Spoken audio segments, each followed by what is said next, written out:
So here we'll show how to create a ribbon panel from scratch so you don't have any legacy data. To do that again, you just go into the CUI. And the only way I know how to make a brand new CUI, and I'm sure I'm missing something, it's a little easier, but here is a way to do it. You go into the Transfer tab, and right here you can hit New.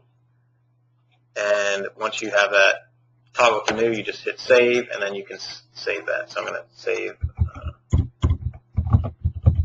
call it Sample. Good naming convention that I would recommend is first initial, last name, because you can use this from version to version. Put it on your computer or on some network drive somewhere.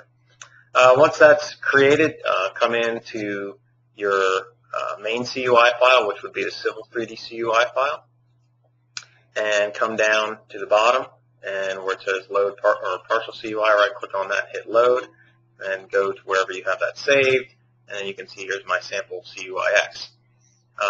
Once that's loaded as a parcel, it flips you over to it, but you have to toggle back to the main CUI again, come down to the partial, and then you can see you can't click on anything here. So just hit OK. And it's interesting, you have to, once you load it, or toggle over to a different CUI, you have to go back into the CUI editor, then come down under partial, and then you can see there's some pluses there. And then simply it's coming into the ribbon. You're going to hit New Panel. It's going to make a panel, maybe call that most popular. The most popular commands you're going to use. And then make a tab.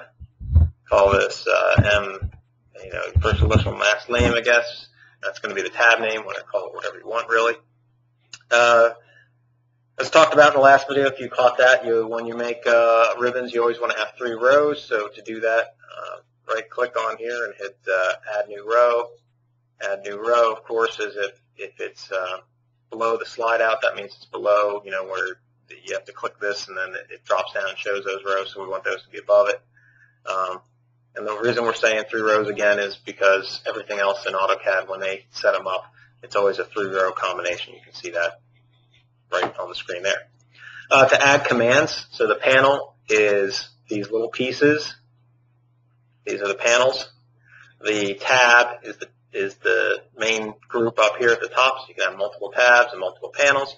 To add commands to these, just come down and say we want to use match properties.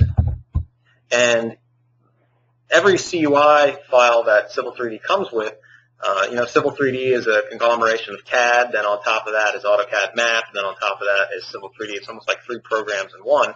So you can see match properties, those commands are in each of those products, which is in each of those CUIs. So basic AutoCAD commands I try to pull from the basic AutoCAD so you can sort of know where things are from if you've been using Autodesk products for a while. So I would pull, like match properties is an AutoCAD command, I would pull that from the AutoCAD source.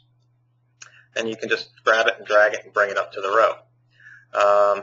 Maybe another one is save as. And again, you can see here is AutoCAD save as. And if we go down, here's the AutoCAD base one. So save as. I'm going to add that as well. And maybe another one is dimension style. And you might have to search down through and look for what you're looking for here, or what you want. And as you can move those up and down. If you would like to make maybe the save button larger, how you do that, as shown in the last video as well, is you'd actually have, instead of 3 rows directly under the panel, you'd have 1 row. So, and under that 1 row, you would have a sub panel.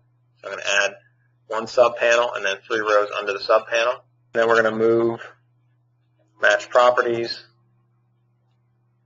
into one of those rows. We're going to move our dim style command into another one of those sub panel rows, and the save as into under row 1. Then we can delete these other rows. Delete. Delete.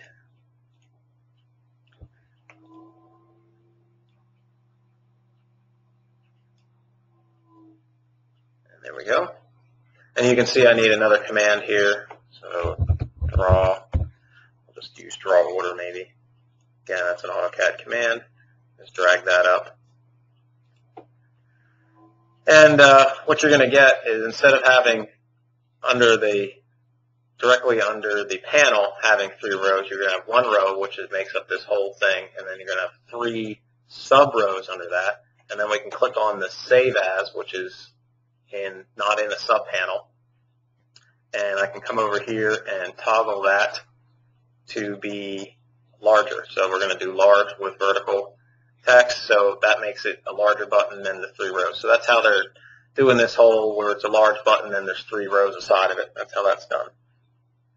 After you're complete there, you want to move this panel, which is this, up under your tab. And it's not copying it, it's just referencing it. So you can hit OK.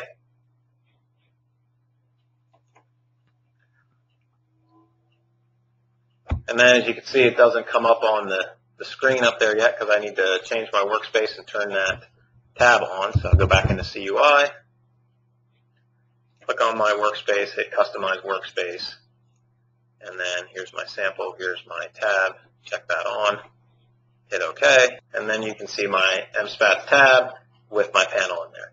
So you can add, of course, as many panels as you want, and again, what I would recommend is keep that